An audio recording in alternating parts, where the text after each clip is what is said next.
하나님이 사랑하시는 비산동교회 성도님들, 지난 하루 동안 평안하셨습니까? 하나님의 말씀은 씨앗으로도 비유가 됩니다. 씨앗이 심어지면 열매가 맺어지듯이 하나님의 말씀은 우리의 삶에 열매가 맺어지게 해주는 씨앗이 됩니다. 열매는 말씀을 잘 듣고 받아들일 때 맺어질 수 있습니다. 오늘도 우리에게 주시는 하나님의 말씀을 잘 듣고 받아들여 30배, 60배, 100배의 열매가 맺어지는 복된 하루가 될 수 있기를 바랍니다. 기도하겠습니다. 사랑의 하나님 아버지, 오늘도 주님의 말씀을 듣습니다. 우리 모든 성도들이 주님의 말씀을 잘 듣고 받아들여 많은 열매가 가득한 복된 삶이 되게 하여 주옵소서. 세상에서 말하는 복을 쫓는 삶이 아니라 말씀을 따라 살아가는 복된 삶을 살아가게 하여 주옵소서. 오늘 새벽에 만나 시간에 함께하는 모든 성도들의 마음이 옥토가 되어 많은 열매가 맺는 우리 모두가 되게 하여 주옵소서. 이 모든 말씀 우리 주 예수 그리스도의 이름으로 기도드립니다. 아멘. 오늘 우리에게 주시는 하나님의 말씀은 이사야 5장 1절에서 7절까지 말씀입니다. 하나님의 말씀을 함께 읽겠습니다.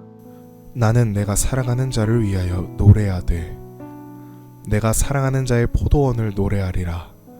내가 사랑하는 자에게 포도원이 있으며 심히 기름진 사내로다. 땅을 파서 돌을 제하고 극상품 포도나무를 심었도다. 그 중에 망대를 세웠고 또 그 안에 술틀을 팠도다. 좋은 포도 맺기를 바랐더니 들포도를 맺었도다. 예루살렘 주민과 유다 사람들아, 구하노니 이제 나와 내 포도원 사이에서 사리를 판단하라. 내가 내 포도원을 위하여 행한 것 외에 무엇을 더할 것이 있으랴. 내가 좋은 포도 맺기를 기다렸거늘 들포도를 맺으면 어찌 됨인고. 이제 내가 내 포도원에 어떻게 행할지를 너희에게 이르리라. 내가 그 울타리를 걷어 먹힘을 당하게 하며 그 담을 헐어 짓밟히게 할 것이요.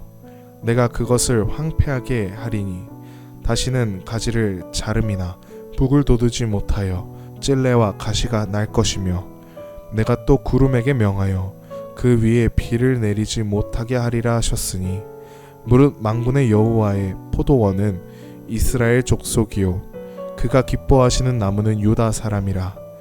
그들에게 정의를 바라셨더니 도리어 포악이요 그들에게 공의를 바라셨더니 도리어 부르짖음이었도다. 아멘.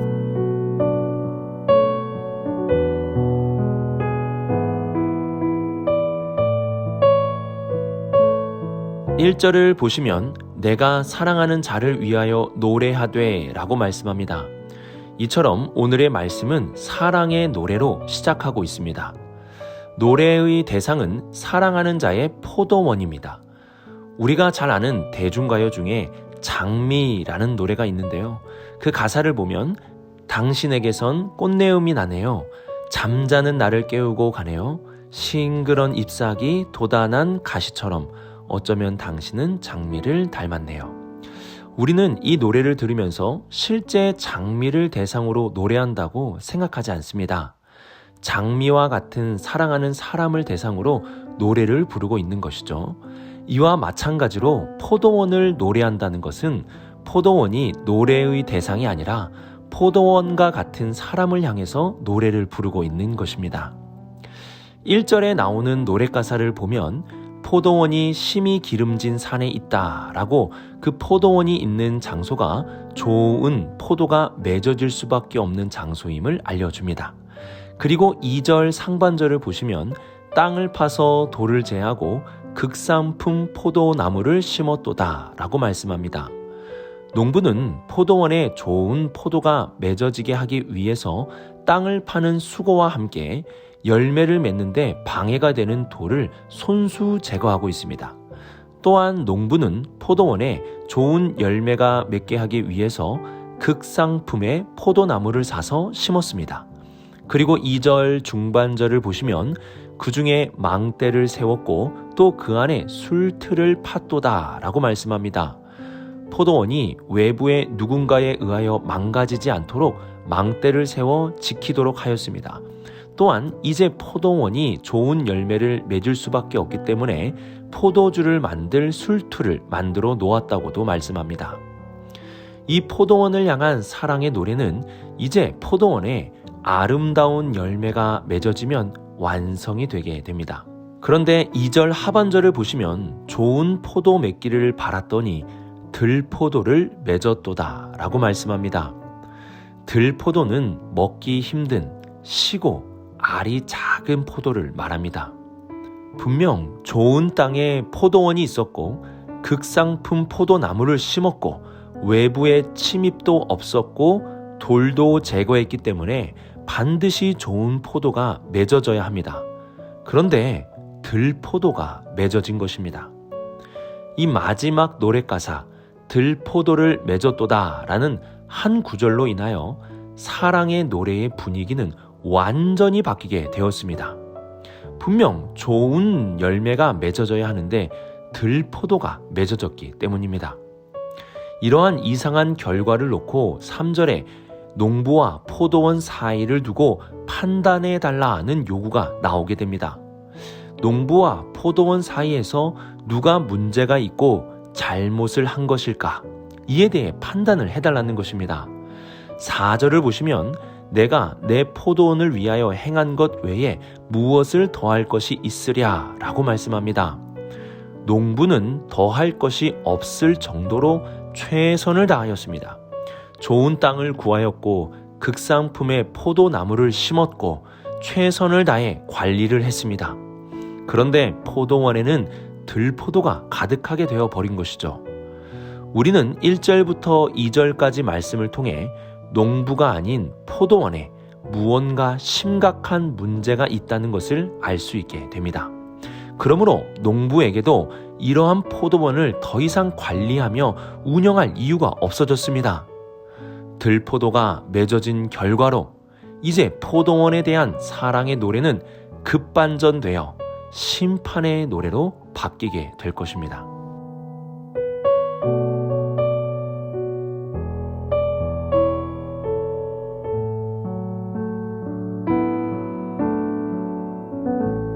(5절을) 보시면 이제 내가 내 포도원에 어떻게 행할지를 너희에게 이르리라. 내가 그 울타리를 걷어 먹힘을 당하게 하며 그 담을 헐어 짓밟히게 할 것이요 라고 말씀합니다. 포도원은 문제가 심각합니다.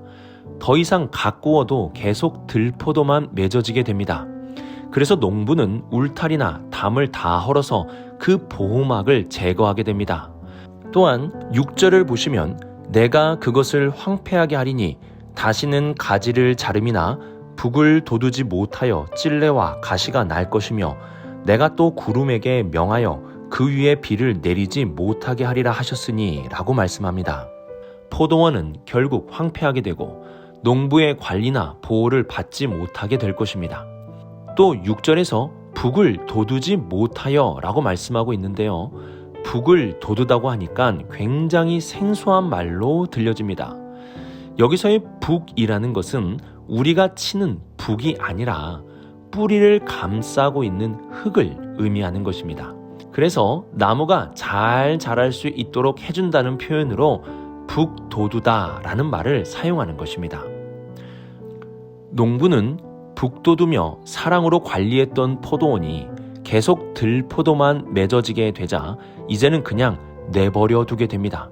찔레와 가시가 나도 내버려 두고 비를 내리지 않도록 그냥 내버려 둡니다. 들포도를 맺은 포도원은 농부에게 내버려 둠을 당하게 됩니다. 1번 질문에서는 농부가 포도원을 가꾸기 위해 얼마나 많은 노력과 헌신을 다했는지에 대해서 말씀합니다. 더 해야 할 것이 없을 정도로 농부는 모든 노력을 다하였습니다. 그러나 포도원은 들포도를 맺어버렸습니다. 그 결과로 농부는 포도원을 가꾸거나 보호하는 것이 아니라 내버려 두게 되었습니다. 이제 우리는 이 노래와 말씀의 의미를 풀어가 보아야 합니다. 이 노래는 무엇을 말하려고 하는 것일까요? 아마 어느 정도 눈치를 채신 성도님들도 계실 텐데요. 우리 마지막 3번 질문을 통해서 이 노래의 모든 의미에 대해서 함께 살펴보도록 하겠습니다.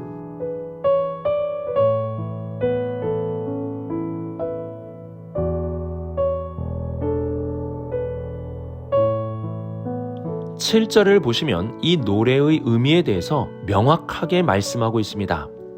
이사야는 이 노래를 이스라엘 백성들 앞에서 불러주었을 것입니다. 그리고 이스라엘 백성들은 이 노래를 들으면서 포도원에 대해서 이상하게 여기며 그 포도원을 내버려 두는 것이 마땅하다고도 생각했을 것입니다. 이러한 노래를 다 마치고 이사야가 노래의 뜻을 설명해 줍니다. 7절 말씀을 읽어보겠습니다. 무릇 만군의 여호와의 포도원은 이스라엘 족속이요 그가 기뻐하시는 나무는 유다 사람이라. 그들에게 정의를 바라셨더니 도리어 포악이요 그들에게 공의를 바라셨더니 도리어 부르짖음이었도다. 이제 우리는 이 노래의 명확한 대상에 대해서 알게 되었습니다. 1절에서 포도원을 노래한다고 하였을 때 포도원은 이스라엘 백성들을 의미하는 것이었습니다. 그리고 포도원의 농부는 하나님이셨습니다. 포도원은 최고의 땅에 최고의 포도나무로 최고의 농부의 관리를 받으며 자라게 되었습니다. 이제는 마땅히 좋은 열매가 맺어져야 했지만 들포도가 맺어진 것입니다. 하나님은 이스라엘이라는 포도원에 기대하시는 바가 있었습니다. 그것은 정의와 공의의 열매였습니다. 정의와 공의가 포도원의 열매로 가득하기를 기대하셨습니다. 그런데 그 포도원에는 전혀 다른 열매인 포악과 눈물의 탄식인 부르짖음이 가득하였습니다. 농부로 비유된 하나님은 포도원을 위해 더 해야 할 것이 없을 정도로 모든 노력을 쏟아 부으셨습니다. 그럼에도 포도원은 다른 열매를 맺어버렸습니다. 이제 포도원은 어떻게 될까요? 농부는 더 이상 할 수 있는 일이 없습니다. 이들은 계속 들포도, 포악과 부르짖음의 열매만 더욱 맺고 있었습니다. 결국 하나님은 포도원을 내버려 두시기로 하십니다. 이들에게 이방인들의 공격이 있어도 보호해주지 않으시고 이들의 삶이 황폐하도록 내버려 두십니다. 하나님의 내버려 두심은 하나님의 모든 노력에도 들포도라는 열매를 맺는 완고하고 불순종한 포도원 이스라엘에 대한 심판입니다. 이는 우리들에게도 강력한 경고의 말씀입니다. 하나님은 우리를 위해 예수 그리스도를 보내셨습니다. 그리고 성령도 주셨습니다. 기도하면 그 기도를 들어주시고 성경을 통해 하나님의 말씀도 주셨습니다. 교회를 통해 공동체를 이루게 해주셔서 서로 도울 수 있도록 해주셨습니다. 그런데 우리에게 정의와 공의의 열매가 없고 포악과 다른 사람의 눈에 눈물을 흘리게 하는 악의 열매가 맺어진다면 우리도 5절에서 6절의 말씀과 같이 내버려 두심의 결과를 맞이할 수도 있습니다. 예수님도 열매로 그들을 알지니 라고 분명하게 말씀하셨습니다. 열매로 아는 것입니다. 바울도 성령의 9가지 열매를 말씀하며 성령과 함께하는 자에게는 열매가 있음을 말씀하였습니다. 이사야는 우리의 삶에 정의와 공의의 열매가 있어야 함을 말씀합니다. 하나님의 백성으로 살아가면서 삶의 열매들이 나타나지 않는다면 이는 하나님의 연약함이 아닌 우리의 완고함과 불순종의 결과인 것입니다. 열매가 맺어져야 합니다. 시냇가에 옮겨진 나무가 당연히 시절을 쫓아 열매를 맺은 것 같이 우리의 삶에도 열매들, 성령의 열매들, 정의와 공의와 열매들이 맺어져야 합니다. 오늘의 말씀을 묵상하면서 이것 한 가지 우리 스스로에게 질문할 수 있기를 바랍니다. 나는 열매가 맺어지고 있는 신앙생활을 하고 있는가? 아니면 열매가 없는 또는 이상한 열매를 맺고 있는 신앙생활을 하고 있는가? 내가 열매가 있는지 없는지는 내 주변을 돌아보면 됩니다. 내 주변에 포악이 있고 다른 사람들의 눈물과 고통과 억울함이 있다면 내 삶에는 열매가 맺어지고 있지 않다라는 증거가 되는 것입니다. 내 주변을 돌아보십시오. 그들의 모습이 내 열매가 무엇인지를 보여주는 것입니다. 예수님은 좋은 열매를 맺기 위해서는 주님의 말씀을 잘 받아들여야 한다고 가르쳐 주셨습니다. 주님의 말씀을 듣고 받아들이고 살아낸다면 우리의 삶의 좋은 열매가 30배, 60배, 100배로 맺어지게 될 것입니다. 오늘의 말씀을 묵상하며 열매 없는 신앙생활이 아닌 열매가 가득한 신앙생활을 할 수 있는 우리 모든 성도님들이 되시길 주님의 이름으로 축복합니다. 기도하겠습니다.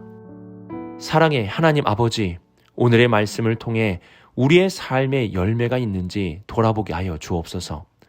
나는 성령의 열매를 맺고 있는지, 나의 삶에는 정의와 공의의 열매가 있는지 돌아보며 열매가 없다면 나의 죄와 완고함, 불순종에 회개할 수 있는 우리 모두가 되게 하여 주옵소서.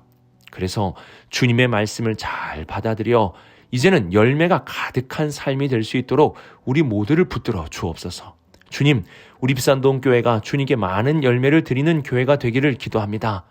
주님의 말씀 앞에 아멘하는 교회, 주님의 말씀에 따라 나아가는 복된 교회가 되게 하여 주옵소서. 이 모든 말씀 우리 주 예수 그리스도의 이름으로 기도드립니다. 아멘.